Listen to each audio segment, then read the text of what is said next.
George saw his father's unfinished yogurt and reached out to take it. Unexpectedly, his father snatched it away and sternly warned him not to touch the food he had eaten. What the boy didn't know was that his father was protecting him. John was an ordinary worker who earned a meager income by cleaning windows. After his divorce, he and his son George relied on each other. His only wish was to raise his son to adulthood. However, a sudden piece of news shattered John's plan. He was diagnosed with terminal cancer and had less than a month to live. Upon hearing the bad news, John was nearly broken. It didn't matter if he died, but how could his son survive without a father? After much consideration, he decided to do one thing for his son before death came. John asked the community to find a family to adopt George. Soon, a wealthy man came to the door.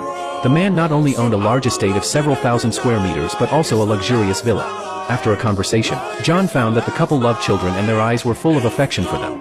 He nodded in satisfaction and immediately decided to entrust them.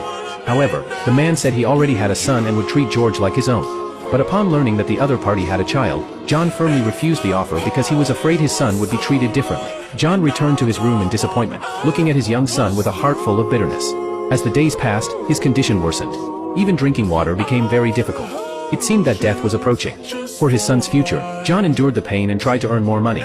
However, the pain in his body made him nearly faint, so he had to rest for a while. But the boss thought he was slacking off and not only cut his salary in half but also fired him. John was furious when he got home. He was about to die. Why did he still have to endure such difficulties? He bought several boxes of rotten eggs and threw them all at the rich man's windows, not sparing even his Lamborghini. Feeling a little relieved, he then left gracefully. In the following days, he spent as much time as possible with his son.